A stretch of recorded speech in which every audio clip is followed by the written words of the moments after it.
Hello everyone, ધોરણ 12 રસાયણ વિજ્ઞાનમાં ચેપ્ટર નંબર 13 એમાઇન સંયોજનોમાં આજે લેક્ચર નંબર 1। એમાઇન સંયોજનો મુખ્યત્વે વ્યાપક રીતે ઉપયોગી છે અને વ્યાપક રીતે કયા કયા ઉપયોગમાં આવે છે?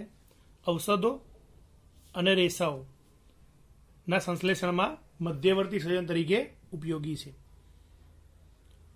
એમાઇન સંયોજનો એ NH3 માંથી, NH3 મતલબ એમોનિયામાંથી એક અથવા વધારે H પરમાણુઓનું આલ્કાઇલ અથવા એરાઇલ સમૂહ દ્વારા, આલ્કાઇલ જેને આપણે R વડે દર્શાવીએ છીએ અને એરાઇલ જેને આપણે AR વડે દર્શાવીએ છીએ, એટલે આલ્કાઇલ અથવા એરાઇલ સમૂહ દ્વારા વિસ્થાપનથી બનતા કાર્બનિક સંયોજનોનો એક અગત્યનો વર્ગ છે।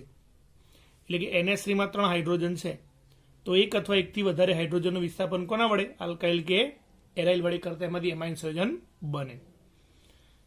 એના અગત્ય એટલે કે મહત્વની વાત કરીએ, કુદરતમાં પ્રોટીન, વિટામિન, આલ્કેલોઇડ અને હોર્મોનમાં મળી આવે છે। શેમાં? પ્રોટીન, વિટામિન, આલ્કેલોઇડ અને હોર્મોનમાં મળી આવે છે। સંશ્લેષિતના ઉદાહરણ જોઈએ તેમાં પોલિમર, રંગકો, ઔષધો વગેરેમાં। બે જૈવ સક્રિય સંયોજનો, એક એડ્રીનાલિન અને એફેડ્રીન, જે દ્વિતીયક એમિનો સમૂહ ધરાવે। દ્વિતીયક મતલબ NH3 માંથી 2 હાઇડ્રોજનનું વિસ્થાપન થઈ ગયેલું હશે, બરાબર? આ 2 વિસ્થાપન દેખાય છે, એડ્રીનાલિન અને એફેડ્રીન। આ બંને સંયોજનો રુધિર દબાણ વધારવામાં ઉપયોગી છે, રુધિર દબાણ વધારવામાં। નોવાકેન એક સંશ્લેષિત એમિનો સમૂહ છે જે દંત ચિકિત્સામાં નિષેધક તરીકે વપરાય છે। બેનાડ્રીલ જે પ્રચલિત પ્રતિહિસ્ટામાઇન ઔષધ છે જે તૃતીયક એમિનો સમૂહ ધરાવે છે। તૃતીયક મતલબ NH3 માંના 3 હાઇડ્રોજનનું વિસ્થાપન થયેલું હોય। ચતુર્થક એમોનિયમ ક્ષાર એ પૃષ્ઠ સક્રિયકો તરીકે, પૃષ્ઠ સક્રિયકો મતલબ ડિટર્જન્ટ અને સાબુ તરીકે ઉપયોગી છે। ડાયએમોનિયમ ક્ષારો એ રંગકો તથા વિવિધ એરોમેટિક સંયોજન બનાવટમાં ઉપયોગી છે। હવે વાત કરીએ એમાઇન સંયોજનોની। એમાઇન સંયોજનો એ શું છે? તો NH3 ના વ્યુત્પન્ન તરીકે, એટલે કે NH3 જે એમોનિયા છે એમાંના હાઇડ્રોજન, એક અથવા વધારે હાઇડ્રોજનનું વિસ્થાપન કરી એમાંથી બનતા સંયોજનો એ કયા છે? એમાઇન સંયોજનો, જેનું આપણે આલ્કાઇલ અથવા એરાઇલ વડે વિસ્થાપન કરી શકીએ છીએ। હવે આ NH3 દર્શાવ્યું છે। નાઇટ્રોજન કે જેની બાહ્ય કક્ષામાં 5 ઇલેક્ટ્રોન હોય, કેટલા હોય છે? 5। એમાંથી આ 3 બંધ બનાવવા માટે વપરાય છે અને 2 જે અબંધકારક ઇલેક્ટ્રોન યુગ્મ તરીકે જોવા મળે છે। હવે આમાંના એક અથવા વધારે હાઇડ્રોજનનું વિસ્થાપન, સમજો કે વિસ્થાપન હું R વડે કરું તો આમાંથી બને RNH2, અને જો AR વડે કરું તો ARNH2। આ એક જ હાઇડ્રોજનનું વિસ્થાપન કર્યું, એ રીતે 2 અથવા 3 વિસ્થાપન થઈ શકે। દાખલા તરીકે આની જગ્યાએ CH3 મૂકું તો CH3NH2 શું બને? આ હાઇડ્રોજનનું વિસ્થાપન મેં CH3 વડે કર્યું તો CH3, બાકી રહ્યો NH2। જો હું C6H5 વડે વિસ્થાપન કરું AR વડે તો C6H5NH2। આ CH3 મતલબ મિથાઇલ એમાઇન અથવા મિથેન એમાઇન। આ બેન્ઝેન એમાઇન અથવા એનિલિન, આનું એક સરસ નામ શું છે? એનિલિન, બેન્ઝીન પર NH2 જેને આપણે કહીએ એનિલિન। હવે જો 2 હાઇડ્રોજનનું વિસ્થાપન કર્યું, એક હાઇડ્રોજનનું CH3 વડે, બીજા હાઇડ્રોજનનું CH3 વડે, તો 2 CH3 અને બાકી શું રહ્યું? NH, તો ડાયમિથાઇલ એમાઇન। શું કહેવાય? ડાયમિથાઇલ એમાઇન, અથવા એને શું કહેવાય? હવે આ CH3NH2 હતું તો NH2 માંથી હજુ એક હાઇડ્રોજનનું વિસ્થાપન કર્યું, કોના વડે? CH3 વડે, તો એ જે CH3 વિસ્થાપિત સમૂહ એને N મિથાઇલ તરીકે લખાય। શા તરીકે લખાય? N મિથાઇલ, N મિથાઇલ, અને આ તો મિથેન એમાઇન। શું કે N મિથાઇલ મિથેન એમાઇન। અને જો હજુ એક હાઇડ્રોજન એનું વિસ્થાપન બીજા એક CH3 વડે કરીએ, એટલે કે 3 હાઇડ્રોજનનું વિસ્થાપન આપણે CH3 વડે કરી દીધું તો આ 2 CH3 વિસ્થાપિત આવ્યા, તો NN ડાયમિથાઇલ મિથેન એમાઇન। શું નામ થાય એનું? NN ડાયમિથાઇલ મિથેન એમાઇન, જે આપણે 11મા ધોરણમાં શીખી ગયા છીએ। છતાં વર્ગીકરણમાં હમણાં ફરી ઉદાહરણ આવ્યા જોઈશું. બંધારણની વાત કરીએ. NH3ની જેમ એટલે NH3 જેમ બંધારણ છે એમ એમાઇન સંયોજનોમાં પણ જે નાઇટ્રોજન છે, નાઇટ્રોજન એ ત્રિસંયોજક હોય, એટલે કે 3 બંધ બનાવે, એટલે કે 3 કક્ષકોનું સંમિશ્રણ થઈ અને 3 બંધ બનાવે અને અબંધકારક ઇલેક્ટ્રોન યુગ્મ ધરાવે છે. આરે ઉપર અબંધકારક ઇલેક્ટ્રોન યુગ્મ ધરાવે છે. N પરમાણુ 3 sp3 સંકૃત કક્ષકો કાં તો હાઇડ્રોજન સાથે અથવા કાર્બન સાથે સંમિશ્રણ પામે. એટલે આ જે બંધ બનાવે કોણ જોડે? કાં તો હાઇડ્રોજન સાથે અથવા કાર્બન સાથે સંમિશ્રણ પામે. ઉદાહરણ તરીકે આ નાઇટ્રોજનની 3 sp3 સંકૃત કક્ષકો, બરાબર, કાં તો હાઇડ્રોજન સાથે અથવા કાર્બન સાથે સંમિશ્રણ પામે. અને અબંધકારક ઇલેક્ટ્રોન યુગ્મની હાજરીને કારણે આ જે બંધકોણ છે CNH બંધકોણ, અહીંયા જે E લખ્યું છે E બરાબર શું થાય? કાં તો C થાય અથવા H. જો અહીંયા C હોય તો અહીં C લખાય ને અહીંયા H હોય તો અહીંયા H લખાય. એટલે આ બંધકોણ 109.5 ડિગ્રી હોવો જોઈએ પણ હોતો નથી, એના કરતાં નાનો હોય છે. દાખલા તરીકે ટ્રાયમિથાઇલ એમાઇન, આ ત્રણેય જગ્યાએ CH3 મૂકી દઈએ તો એને કહેવાય ટ્રાયમિથાઇલ એમાઇન, ટ્રાયમિથાઇલ એમાઇન. તો એનો બંધકોણ 108 ડિગ્રી છે. આનું કારણ શું?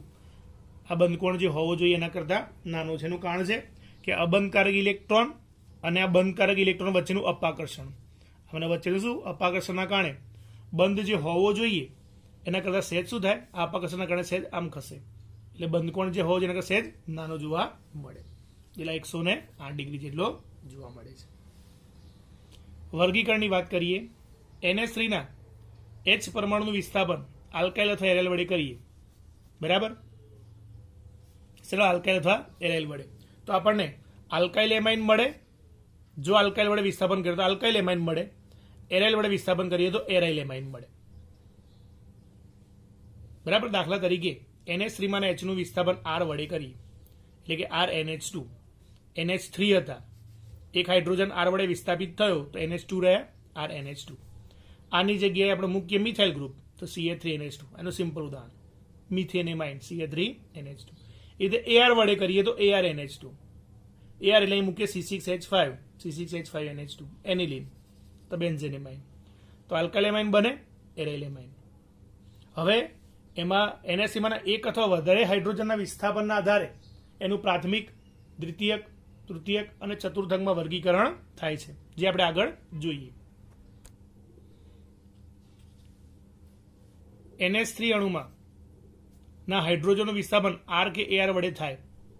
હવે કેટલા હાઇડ્રોજનનું વિસ્થાપન થયું છે એના આધારે એનું 4 પ્રકારમાં વર્ગીકરણ થાય: પ્રાથમિક એમાઇન, દ્વિતીયક એમાઇન, તૃતીયક એમાઇન અને ચતુર્થક એમાઇન. એટલે કે સમજો આપણી પાસે NH3 છે, એમોનિયા, એના એક હાઇડ્રોજનનું વિસ્થાપન થયું, હું એ લખું RNH2, તો આ જે બનશે પ્રાથમિક બનશે. NH3 માંથી એક હાઇડ્રોજન ગયો તો NH2 બાકી રહ્યો અને વિસ્થાપન R વડે કર્યું તો પ્રાથમિક એમાઇન થયું. 2 હાઇડ્રોજન થશે તો R2NH આવશે, તો આ દ્વિતીયક બને. અને જો 3 હાઇડ્રોજનનું વિસ્થાપન થાય તો R3N બનશે, આ તૃતીયક. અને પછી ચતુર્થક આવે તો R4N+, આ ચતુર્થક એમોનિયમ ક્ષાર તરીકે હશે. એટલે કે NH3 માં એક હાઇડ્રોજનનું વિસ્થાપન થાય તો RNH2 પ્રાથમિક, R2NH દ્વિતીયક, R3N તૃતીયક, બરાબર. એ દર્શાવ્યું છે. અહીંયા R લખ્યું પણ જરૂર નથી, AR પણ હોઈ શકે. અહીંયા R2 લખ્યું મતલબ બંને આલ્કાઇલ પણ હોઈ શકે, બંને એરાઇલ પણ હોઈ શકે, એક આલ્કાઇલ અથવા એક એરાઇલ પણ હોઈ શકે છે, બરાબર. એટલે કે આ પ્રાથમિક એમાઇન જેમાં NH2 ગ્રુપ હોય. NH હોય તો સમજવું એ કયું છે? દ્વિતીયક એમાઇન છે. અને એકલું N હોય સમજવું એ તૃતીયક એમાઇન છે. RNH2 અથવા ARNH2 પ્રાથમિક એમાઇન. તેના ઉદાહરણ આપણે જરા જોઈએ. NH3 છે, એમાંથી એક હાઇડ્રોજનનું વિસ્થાપન આપણે R વડે કરીએ તો શું બન્યું? RNH2, બરાબર. RNH2 લખ્યું. અથવા AR વડે કરીએ તો ARNH2. R એટલે આલ્કાઇલ ગ્રુપ, ઉદાહરણ તરીકે હું મૂકી દઉં CH3NH2, તો આને કહેવાય મિથાઇલ એમાઇન અથવા મિથેન એમાઇન. અહીંયા મૂકું C6H5NH2, બેન્ઝેન એમાઇન અથવા એનિલિન. શું કહેવાય એને? એનિલિન, જેને આપણે મોટા ભાગે આ રીતે જોઈએ છીએ, બેન્ઝીન પર NH2, બરાબર. એ એનિલિન છે.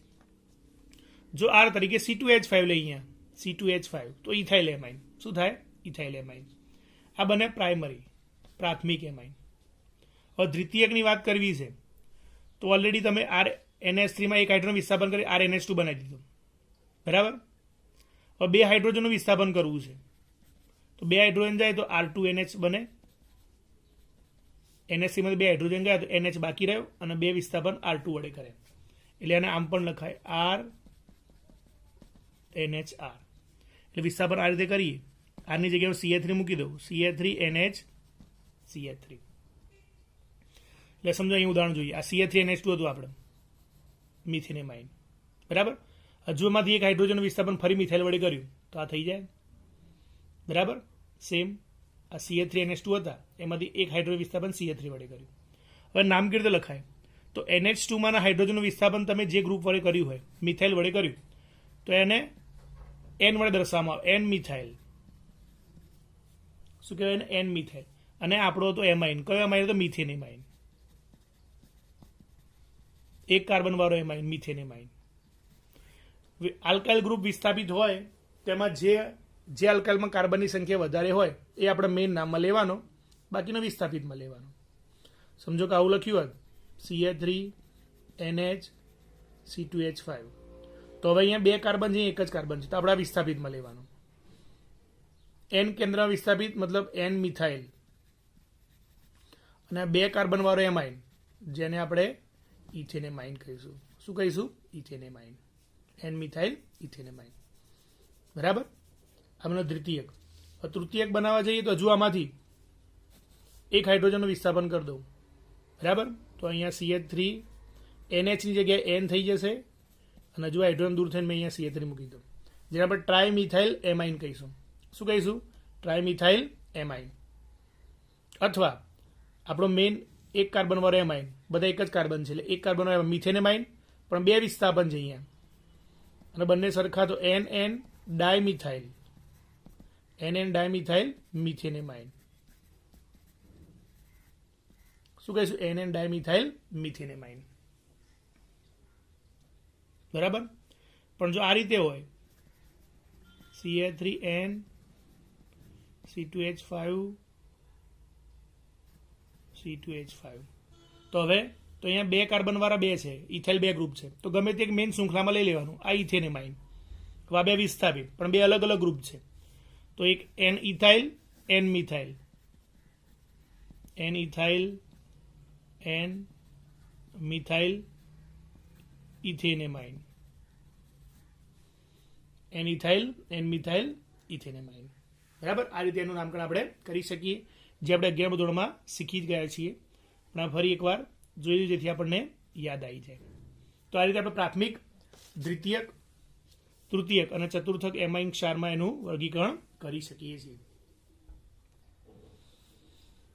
ચલો હવે IUPAC નામકરણ જે છે IUPAC નામકરણ અને સામે નામકરણનો કોઠો આપણે જોઈ લઈએ આમ તો નામકરણ જોયેલા જ છે છતાં પણ હવે કોઠો આપે આપણે એને જેટલા નામ આપે નામ જોઈ લઈએ આ CH3CH2NH2 મતલબ C2H5NH2 ઇથાઇલ એમાઇન અથવા એને ઇથેન એમાઇન IUPAC નામમાં પાછળ એમાઇન પ્રત્યય જોડ દેવાનો ઇથેન એમાઇન અને આમાં આલ્કાઇલ ગ્રુપ જે હોય આલ્કાઇલ ગ્રુપ અને પાછળ એમાઇન એટલે ઇથાઇલ એમાઇન એનું સામાન્ય નામ તો ત્રણ કાર્બન હોય તો N પ્રોપાઇલ એમાઇન અથવા પ્રોપેન 1 એમાઇન પ્રોપેનમાં પહેલા કાર્બન પર NH2 તો પ્રોપેન 1 એમાઇન પછી આ બીજા કાર્બન પર છે અહીંયા તો IUPAC માં propane 2 amine methane ethane propane બીજા પર NH2 એટલે પ્રોપેન 2 એમાઇન અથવા CH જોડે બે CH3 છે તો આપણે એને આઇસોપ્રોપાઇલ એમાઇન તરીકે ઓળખીએ આઇસોપ્રોપાઇલ એમાઇન એટલે અહીંયા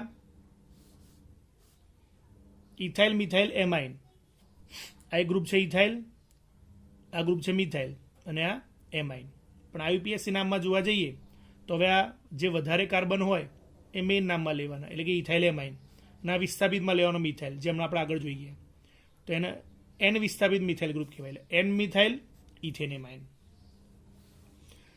અહીંયા જોવા જઈએ તો ટ્રાઇમિથાઇલ એમાઇન એ સામાન્ય નામ છે પણ IUPACમાં જો તો આ બે વિસ્થાપિત ગ્રુપ લઈએ આ બે મેઇન નામમાં લઈએ કોઈ પણ લઈ શકાય ત્રણમાંથી આ મિથેન એમાઇન છે અને બે વિસ્થાપિત છે N મિથાઇલ ભેગું લખીએ તો N dimethyl methane amine NN dimethyl methane amine.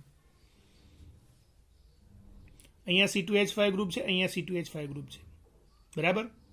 તો NN ડાયઇથાઇલ અને 4 કાર્બન વાળો એમાઇન તો butyl amine. NN diethyl butyl amine, બરાબર. સેમ જ વસ્તુ છે અહીંયા ફરી IUPACમાં NN ડાયઇથાઇલ બ્યુટાઇન 1 એમાઇન, પહેલા પર NH2 બ્યુટેન 1 એમાઇન. નંબર નથી આપણે 1 2 3 4. પછી NH2 CH2 CH double bond CH2 CH2 CH double bond CH2 આવે એટલે યાદ રાખવાનું આ ગ્રુપનો એલાઇલ ગ્રુપ કહેવાય સામાન્ય નામમાં. આપણે 10મા ચેપ્ટરમાં શીખી ગયા છે એલાઇલિક હેલાઇડ શીખ્યા હતા એમાં કે CH2 CH double bond CH2 allyl group છે. એની આગળ NH2 મૂક્યો તો એમાઇન થાય, એલાઇલ એમાઇન.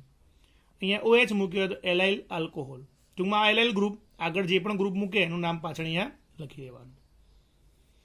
અને IUPAC નામમાં જોવા જઈએ તો પહેલા પર NH2 છે, બીજા પર દ્વિબંધ છે, 3 કાર્બન એટલે પ્રોપ, બીજા પર દ્વિબંધ એટલે 2 ઇન, પહેલા પર એમાઇન એટલે 1 એમાઇન. પછી અહીંયા CH2 6 ટાઈમ છે, બંને બાજુ NH2 છે. CH2 એને આપણે મિથિલિન કહીએ એટલે 6 છે તો હેક્ઝામિથિલિન, અને કેટલા એમાઇન 2 એમાઇન તો ડાયએમાઇન, હેક્ઝામિથિલિન ડાયએમાઇન.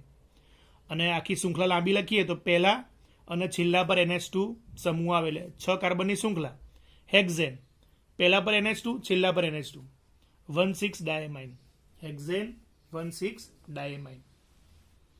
ચલો બેન્ઝીન પર NH2 જેને આપણે શું કહીએ છીએ એનિલિન, એ જ નામ એનું IUPAC નામ પણ કહેવાય છે, સામાન્ય નામ પણ કહેવાય છે, અથવા એને IUPAC બેન્ઝેનેમાઇન પણ કહેવામાં આવે છે.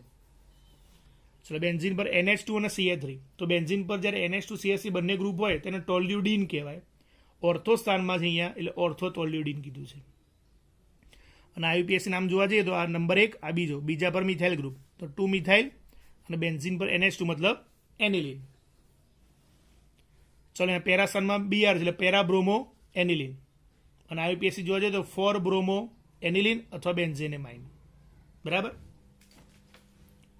4 બ્રોમો બેન્ઝીનેમાઇન અથવા 4 બ્રોમો એનિલિન. હવે N જોડે 2 CH3 છે, CH3 ટ્વાઇસ છે, તો NN ડાયમિથાઇલ બેન્ઝીન પર જે NH2 છે એનિલિન, એના બંને હાઇડ્રોજનનું વિસ્થાપન CH3 કરી દીધું. બેન્ઝીન પર જે આપણે NH2 દર્શાવ્યો હોય આ એનિલિન છે, પણ એનિલિનના બંને હાઇડ્રોજનનું વિસ્થાપન CH3 ગ્રુપ વડે કરી દીધું, CH3 ટ્વાઇસ કર્યા. તો NN ડાયમિથાઇલ એનિલિન તો મેઇન નામ હતું જ. IUPACમાં જોઈએ તો NN ડાયમિથાઇલ બેન્ઝેનેમાઇન, આને આપણે બેન્ઝેનેમાઇન કહીએ, પણ એમાં 2 હાઇડ્રોજનનું વિસ્થાપન 2 CH3 વડે કર્યું તો NN ડાયમિથાઇલ બેન્ઝેનેમાઇન, બરાબર. સરળ નામ છે, બધા યાદ રાખવાના. આ જેમ એલાઇલ યાદ રખાયું CH2 CH double bond CH2, એવું એક ગ્રુપ છે CH ડબલ બોન્ડ CH2 જેને આપણે વિનાઇલ ગ્રુપ તરીકે ઓળખીએ છીએ. કયો ગ્રુપ કહીએ છીએ વિનાઇલ. અહીં Cl મૂકે તો વિનાઇલ ક્લોરાઇડ, એટલે તમને નામ ખબર હશે આ વિનાઇલ ક્લોરાઇડ. એટલે આ વિનાઇલ ગ્રુપ છે. એમ આ રીતે CH2 CH double bond CH2 કયો ગ્રુપ છે એલાઇલ ગ્રુપ છે. એટલે આ ગ્રુપના સામાન્ય નામ ખાસ યાદ રાખવા. હવે એમાઇન સંયોજનની બનાવટ જોઈએ. એમાં સૌથી પહેલી નાઇટ્રો સંયોજનોનું રિડક્શન. તો બેન્ઝીન પર N2 મતલબ નાઇટ્રોબેન્ઝીન, એનું રિડક્શન કરીએ તો Na2 નું રિડક્શન શેમાં થાય NH2 માં. રિડક્શન કરવું મતલબ હાઇડ્રોજન ઉમેરવા. જે આપણે નિકલ, પેલેડિયમ અથવા પ્લેટિનમની હાજરીમાં હાઇડ્રોજન વાયુ પસાર કરીને કરી શકીએ છીએ, બરાબર. અથવા એસિડિક માધ્યમમાં ધાતુ અને એસિડના મિશ્રણથી ઉત્પન્ન થતા હાઇડ્રોજન દ્વારા પણ રિડક્શન થઈ શકે. નાઇટ્રોબેન્ઝીનનું H2/PD ઇથેનોલની હાજરીમાં પ્રક્રિયા કરીએ તો રિડક્શન શું બને એનિલિન.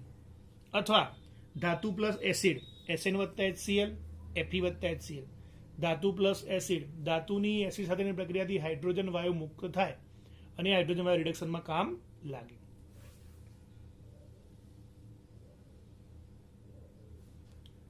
આલ્કાઇલ હેલાઇડ સંયોજનનું એમોનોલિસિસ. તો NH3 જે કેન્દ્રવાહી પ્રક્રિયા તરીકે વર્તશે પ્લસ RX.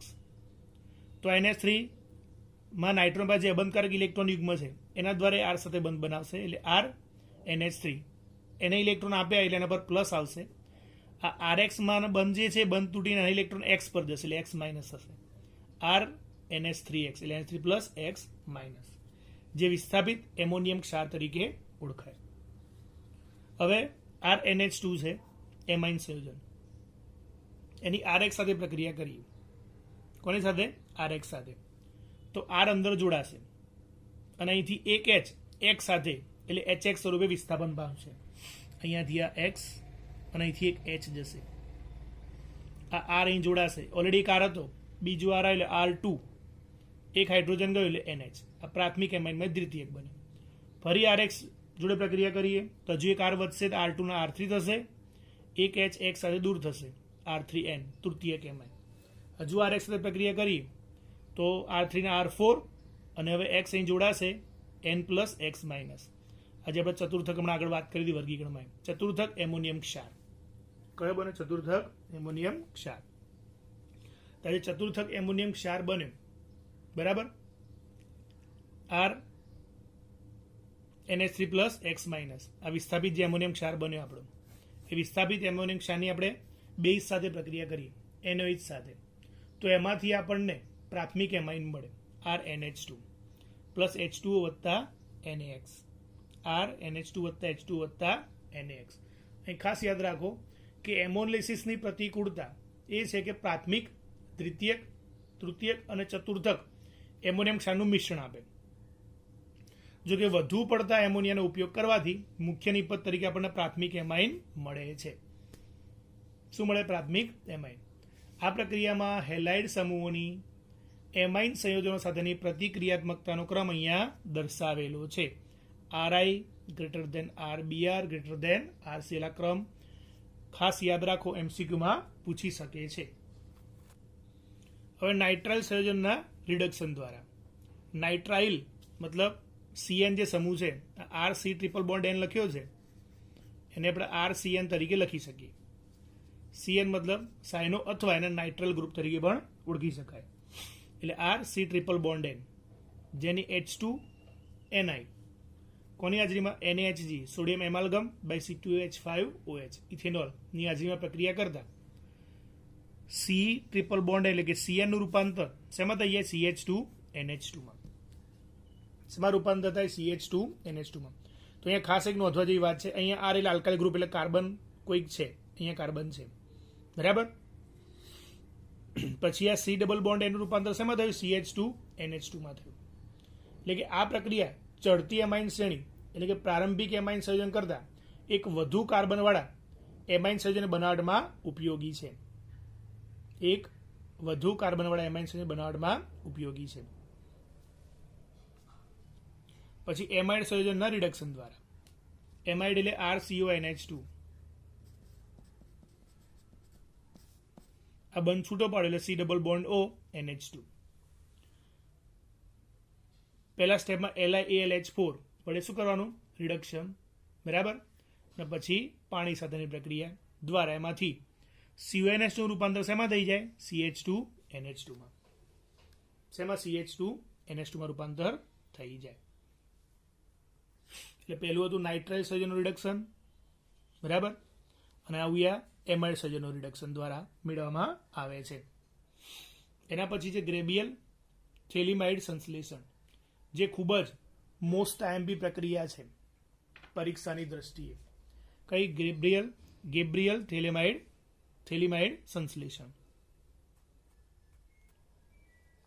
ચલો, થેલિમાઇડ આપણે આગળ જોઈ ગયા છીએ.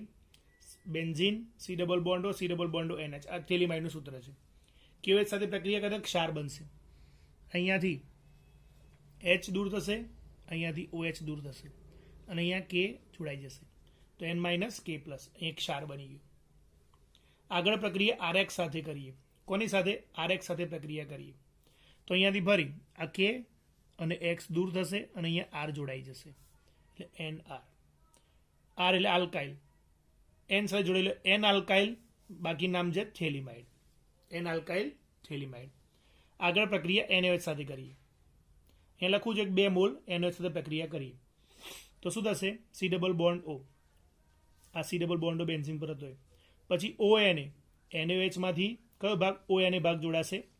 મેં 2 મોલ કીધા એટલે ફરી પાછળ બીજો એક ONA, NaOH લખીએ છીએ આપણે, એમાંથી આ ONA જોડાય. બરાબર, 2 મોલ લઈએ એટલે એક ON અહીંયા, એક ON અહીંયા. તો અહીંયા 2 હાઇડ્રોજન બાકી રહ્યા. શું થયું? 2 હાઇડ્રોજન H2 બાકી રહ્યા. અને અહીંયાથી આ જે આપણું N અને R હતા એ દૂર થાય. તો R, N અને આ 2 હાઇડ્રોજન એ RNH2 સ્વરૂપે છૂટા પડેલા આપણને શું મળે? પ્રાથમિક એમાઇન મળે. પહેલા થેલિમાઇનની પ્રક્રિયા KOH સાથે, તો H અને OH દૂર થાય, અહીંયા K જોડાય, N - K+. ફરી પ્રક્રિયા RX સાથે, તો R જોડાય, KX દૂર થાય. તો N આલ્કાઇલ થેલિમાઇડ એની પ્રક્રિયા NaOH ના 2 અણુ સાથે કરીએ તો બેન્ઝીન પર C ડબલ બોન્ડો જોડે ONA, અહીંયા benzene C double bond ONA, બરાબર. અને આ જે H રહ્યા 2H એ R અને N સાથે છૂટા પડે એટલે RNH2 પ્રાથમિક એમાઇન આપણને મળે. મોસ્ટ આઈએમપી પ્રક્રિયા છે. હોફમેન બ્રોમેમાઇડ વિઘટન પ્રક્રિયા, આ પણ ખૂબ જ મોસ્ટ આઈએમપી પ્રક્રિયા છે. મોટા ભાગે પરીક્ષામાં પૂછાતી હોય છે, બરાબર. એમાઇડ RCONH2, અને યાદ રાખવાનો એમાઇડમાંથી શું બનાવે છે? એમાઇડ એટલે RNH2 બનાવે છે. RCONH2 amide plus Br2 plus 4NaOH, એમાંથી RNH2 પ્રાથમિક એમાઇન પ્લસ Na2CO3 અને 2CO3 plus 2NaBr plus 2H2. અહીંયા તમે ઉદાહરણ લખવા તો આની જગ્યાએ તમે કોઈ પણ ગ્રુપ સમજો CH3 મેં લખ્યું તો જ્યાં R છે ત્યાં તમારે CH3 મૂકી દેવાના, બાકી બધું એઝ ઇટ ઇઝ. તમે જે આલ્કાઇલ ગ્રુપ મૂકો એ આની જગ્યાએ મૂકવાનું, બાકી બધું એઝ ઇટ ઇઝ, કોઈ ફરક પડશે નહીં. એટલે amide RC double bond NH2 પ્રક્રિયા કોણ છે? Br2 પ્લસ 4NaOH, યાદ રાખજો ખાસ. તો એમાંથી RNH2 વત્તા Na2CO3 વત્તા 2NaBr વત્તા 2H2O છૂટા પડે. ખૂબ જ મોસ્ટ આઈએમપી પ્રક્રિયા છે પરીક્ષાની દ્રષ્ટિએ, હોફમેન બ્રોમેમાઇડ વિઘટન પ્રક્રિયા. તો આ વાત કરીને બનાવટની પ્રક્રિયાઓની, એમાઇન સંયોજનની. સૌથી પહેલી બનાવટ આપણે શું જોઈ? નાઇટ્રો સંયોજનના રિડક્શન દ્વારા, NO2 ના રિડક્શન દ્વારા. બીજું આલ્કાઇલ એરે સંયોજનનું એમોનલિસિસ જોયું. ત્રીજું નાઇટ્રસ સંયોજનનું રિડક્શન જોયું. ચોથું એમાઇડ સંયોજનનું રિડક્શન જોયું. પાંચમું ગેબ્રિયલ થેલિમાઇડ સંશ્લેષણ જોયું. અને છઠ્ઠું હોફમેન બ્રોમેમાઇડ વિઘટન પ્રક્રિયા જોઈ, જેમાં છેલ્લી 2 ખૂબ જ મોસ્ટ આઈએમપી પ્રક્રિયાઓ છે.